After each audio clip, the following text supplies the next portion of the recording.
నిన్నటి క్లాస్‌లో మనము ఏపీఐ అంటే ఏంటో చూసాం కదా! ఏపీఐ అంటే అప్లికేషన్ ప్రోగ్రామింగ్ ఇంటర్ఫేస్. అదొక సింపుల్, బ్రాడ్, జనరల్ కాన్సెప్టు.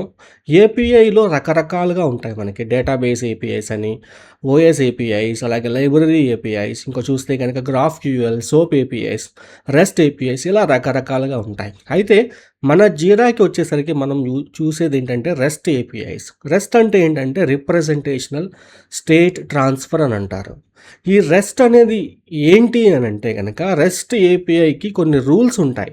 ఆ రూల్స్‌ని ఫాలో అవుతూ హెచ్‌టిటిపి మెథడ్స్ ద్వారా మీరు ఒక రిక్వెస్ట్‌ని పంపించడం, అలాగే రెస్పాన్స్‌ని తెచ్చుకోవడం జరిగితే గనక అది రెస్ట్ కింద వస్తుందనమాట. సో, మనకి బేసిక్‌గా ఉండే మెథడ్స్ ఏంటంటే రెస్ట్ మెథడ్స్‌లో మనకి పోస్ట్, గెట్, పుట్, డిలీట్ అనమాట. పోస్ట్ అంటే ఏంటంటే ఏదన్నా ఒక దాన్ని మనం క్రియేట్ చేయడానికి వాడతాము. గెట్ అంటే మనం డేటాని తెచ్చుకోవడానికి వాడతాము. పుట్ అంటే మనము ఆల్రెడీ డేటాబేస్‌లో ఉన్న డేటాని అప్డేట్ చేయడానికైతే మనం వాడతాము.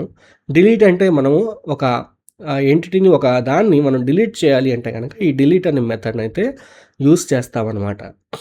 మన జీరా భాషలో వచ్చేసరికి పోస్ట్ అనే దాన్ని క్రియేట్ ఇష్యూ, గెట్ అనేదాన్ని మనం ఇష్యూస్‌ని రిట్రీవ్ చేసుకోవటానికి, డేటాని తెచ్చుకోవటానికి, అట్లాగే ఏదన్నా ఒక టికెట్ మీద మనం అసైనింగ్ చేంజ్ చేయాలి అంటే గనక పుట్ మెథడ్‌ని వాడొచ్చు. ఇక్కడ డిలీట్ ఇష్యూని చేయాలి అంటే గనక డిలీట్ మెథడ్‌ని వాడొచ్చు. సో, ఇలా హెచ్‌టిటిపి మెథడ్స్‌ని ఫాలో అవుతూ రెస్ట్ రూల్స్‌ని ఒబే చేస్తే గనక మనకి ఆ రెస్ట్ ఏపీఐ కాన్సెప్ట్ అయితే మనకి ఉపయోగపడుతుంది. ఆల్వేస్ ఏంటంటే ఇక్కడ జేసాన్ ఫార్మాట్‌లో మనకి డేటా అనేది ట్రాన్స్మిట్ అవుతుంది. మనం రిక్వెస్ట్‌ని పంపించాలన్నా జేసానే రిక్వెస్ట్‌ని, అలాగే మనము మన డేటాని మనం రెస్పాన్స్ రూపంలో తెచ్చుకోవాలన్నా కూడా మనకి జేసాన్ ఫార్మాట్ అయితే ఇక్కడ సహాయపడుతుందనమాట. సో, ఇక్కడ యూఆర్ఎల్స్ అనేవి ఉంటాయి. ఎండ్ పాయింట్స్ అని అంటారు వీటిల్ని. సో, ఖచ్చితంగా మన రిసోర్స్‌కి సంబంధించిన ఎండ్ పాయింట్‌ని అయితే మనము డాక్యుమెంటేషన్ నుంచి ఫైండ్ ఔట్ చేయాలి. అట్లాగే స్టేట్‌లెస్ రూల్స్. సో, స్టేట్‌లెస్ అంటే ఏంటో చూద్దాం. ఓకేనా?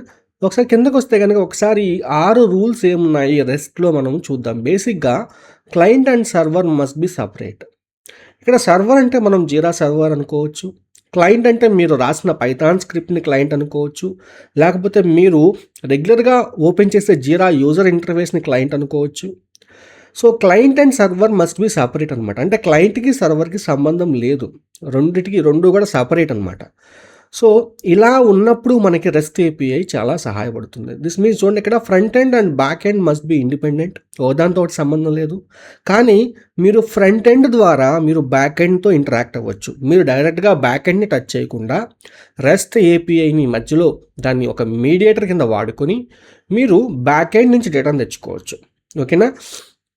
సో, ఇక్కడ క్లయింట్ అంటే ఫ్రంట్ ఎండ్ అనే కాదండి. మీరు రాసిన పైథాన్ స్క్రిప్ట్ అవ్వచ్చు, మీరు డిజైన్ చేసే అప్లికేషన్ అవ్వచ్చు. So, whatever it may B. So, ఇక్కడ ఏంటంటే both can evolve independently. Front end can change without touching the back end and back end can upgrade without breaking UI. So, ఇట్లా ఒకదానితో ఒకటి సంబంధం లేకుండా మీకు రెస్ట్ ఏపీఐ అనేది మీకు ఒక బ్రిడ్జ్ లాగా పనిచేస్తుంది. క్లయింట్‌ని, సర్వర్‌ని కనెక్ట్ చేయడానికి ఒక బ్రిడ్జ్ లాగా మీకు రెస్ట్ ఏపీఐ అనేది పనిచేస్తుంది. Each request must be independent, stateless. అంటే అర్థం ఏంటంటే మీరు గనక సపోజ్ మీరు ఒక సమ్మరీ, ఒక డిస్క్రిప్షన్ ఇచ్చేసి ఒక టికెట్‌ని క్రియేట్ చేయమన్నారనుకోండి రెస్ట్ ఏపీఐ ద్వారా. అదేం చేస్తుంది, రెస్ట్ ఏపీఐ జీరాతో ఇంటరాక్ట్ అవుతుంది. అలాగే ఒక టికెట్‌ని అయితే క్రియేట్ చేసి పెడుతుంది మన కోసం. మళ్ళీ మీరు ఒక సెకండ్ తర్వాత సేమ్ డేటా ఇచ్చి, సేమ్ సమ్మరీ, సేమ్ డిస్క్రిప్షన్ ఇచ్చి, మళ్ళీ రెస్ట్ ఏపీఐని కాల్ చేశారనుకోండి, మళ్ళీ అగైన్ టికెట్‌ని క్రియేట్ చేస్తుంది. ఇక్కడ ఏంటంటే సర్వర్‌కి, జీరా సర్వర్‌కి తెలీదనమాట. మనం రిక్వెస్ట్‌లు పంపిస్తున్నాం. కానీ సర్వర్ అనేది ఆ రిక్వెస్ట్‌ని స్టోర్ చేసుకోదు. నేను సమ్మరీ డిస్క్రిప్షన్ ఇచ్చాను కదా! సో, పలానా సమ్మరీ, పలానా డిస్క్రిప్షన్‌తో పలానా వ్యక్తి ఒక టికెట్‌ని క్రియేట్ చేశాడు అనే డేటాని, రెస్ట్ ఏపీఐ ద్వారా చేసిన డేటాని అది స్టోర్ చేసుకోదు. దానికి తెలీదు. కాబట్టి మళ్ళీ మీరు అగైన్ కాల్ చేస్తే గనుక మళ్ళీ టికెట్ క్రియేట్ అవుతుంది. రెస్ట్ అనేది stateless. This means the server does not remember anything from previous request. Every request must contain all information needed. So, every రిక్వెస్ట్‌కి మీరు డేటాను పంపించాలి. సపోజ్ ఈరోజు నేను ఇప్పుడు ఒక ఏపీఐ కాల్ పంపించాను జీరాకి. ఓకేనా? నా ఈమెయిల్ ఐడీ అలాగే నా ఏపీఐ టోకెన్ ఇచ్చి అథెంటికేషన్ ఇచ్చేసి నేను జీరాని కాల్ చేసి ఒక టికెట్‌ని క్రియేట్ చేశాను. ఓకే. First call. నెక్స్ట్ ఒక అరగంట అయిన తర్వాత మళ్ళీ సెకండ్ కాల్ చేస్తున్నాను. సెకండ్ కాల్ చేసినప్పుడు కూడా మీరు మీ ఈమెయిల్ అలాగే ఏపీఐ టోకెన్ ఇవ్వాల్సిందే ఖచ్చితంగా. సో, ఫస్ట్ కాల్‌లో నేను ఆల్రెడీ ఇచ్చేసాను కాబట్టి ఇప్పుడు నేను ఇవ్వను అంటే కుదరదు. ఎందుకనంటే రెస్ట్ అనేది స్టేట్‌లెస్ అనమాట. ఇక్కడ సర్వర్ గుర్తుంచుకోదు. రిక్వెస్ట్‌కి సంబంధించిన ఇన్ఫర్మేషన్ అనేది సర్వర్ గుర్తుంచుకోదు. ఎక్కడా స్టోర్ చేసుకోదు. కాబట్టి ప్రతి రిక్వెస్టు కూడా కొత్తదే. So, every request must contain all information needed. Authentication, data, context. చూడండి, there is no session stored on the server. So, ఇది ముఖ్యంగా మనం గుర్తుంచుకోవాల్సిన ఇంపార్టెంట్ పాయింట్ అనమాట. Next use standard HTTP methods and predictable formats. ఇక్కడ చూస్తే కనుక స్టాండర్డ్ అనేదాన్ని హైలైట్ చేస్తున్నాను. ఎందుకనంటే ఈ రెస్ట్ ఏపీఐ కాన్సెప్ట్‌ని యూజ్ చేసి ఏ టూల్ అయినా తీసుకోండి. యూట్యూబ్ గానీ, ఫోన్‌పే కానీ, జొమాటో కానీ, so you take any tool అనమాట. ఒక రెస్ట్ ఏపీఐని యూజ్ చేసి వాళ్ళు ఏపీఐని గనుక మనకు బిల్డ్ చేస్తే కనుక so same standard HTTP methods ఉంటాయి ఏ టూల్‌లో అయినా. మీరు జీరాలో హెచ్‌టిటిపి మెథడ్స్ తెలుసుకుంటే సేమ్ మెథడ్స్ ఏ టూల్‌లో అయినా కూడా అప్లికబుల్ అవుతాయన్నమాట. సో ఇక్కడ పోస్ట్ అనేది ఎప్పుడైనా కూడా డేటాని క్రియేట్ చేయడానికి వాడతారు. గెట్ అనేది డేటాని ఫెచ్ చేయడానికి వాడతారు. డేటాని తెచ్చుకోవడానికి వాడతారు. పుట్ అనేది ఆల్రెడీ ఉన్న డేటాని అప్డేట్ చేయడానికి వాడతారు. డిలీట్ అనేది రిమూవ్ చేయడానికి వాడతారు. సో ఈ కాన్సెప్ట్స్ అనేవి యూనివర్సల్లీ యాక్సెప్టబుల్ అనమాట. అంటే మీరు ఏ టూల్ తీసుకున్నా కానీ, not only jeera, service desk కానీ, ఏ టూల్ తీసుకున్నా కానీ, సేల్స్ ఫోర్స్ కానీ, ఎక్కడ చూసినా కానీ ఏ మెథడ్స్ ఉంటాయి. సో ఈ మెథడ్స్ యొక్క అర్థం అంటే కూడా ఇదే అనమాట, సేమ్ మీనింగ్. పోస్ట్ అంటే క్రియేట్, గెట్ అంటే ఫెచ్, పుట్ అంటే అప్డేట్, డిలీట్ అంటే delete, remove. So and predictable formats like జేసాన్, standard status codes. చూడండి, ఇక్కడ స్టాండర్డ్ స్టేటస్ కోడ్ కూడా కామన్ అనమాట. నేను స్టేటస్ కోడ్స్ గురించి కూడా చెప్తాను. Repeatable structure. So once you learn rest in one app, you understand it in every app. Jeera, Confluence, Instagram, PhonePe, Amazon etcetera. మీరు ఒక యాప్లో రెస్ట్ని తెలుసుకుంటే మీరు మిగతా యాప్స్లో ఉన్న రెస్ట్ని కూడా తెలుసుకున్నట్టే. సో రెస్ట్ ఏపీఐస్ అనేవి అందుకనే ప్రెడిక్టబుల్ ఫార్మాట్స్ అంటారు. ముందే మనం ప్రిడిక్ట్ చేయొచ్చు. ఒక టూల్లో మీరు నేర్చుకుంటే మీరు ఏ టూల్లో అయినా కూడా ఈజీగా నేర్చేసుకోవచ్చు అనమాట.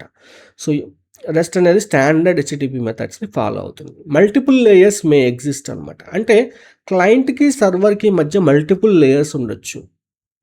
ఓకేనా. సో దీనికి క్లయింట్కి సంబంధం లేదు. ఓకేనా. సో మధ్యలో ఎన్ని లేయర్స్ అయినా ఉండొచ్చు. ప్రాక్సీస్ ఉండొచ్చు, లోడ్ బ్యాలెన్సర్స్ ఉండొచ్చు, ఫైర్ వాల్స్ ఉండొచ్చు. Okay, whatever it may be. Client should not know or care what's behind the API.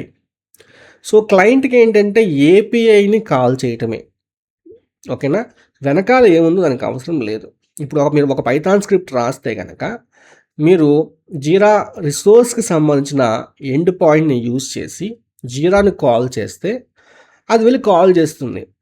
ఓకేనా. సో ఆ ఏపీఐ క్లయింట్కి సర్వర్కి మధ్య ఎటువంటి లేయర్స్ ఉన్నాయో ఆ లేయర్స్తో మనకు సంబంధం లేదు. Client only knows I send request, I get response.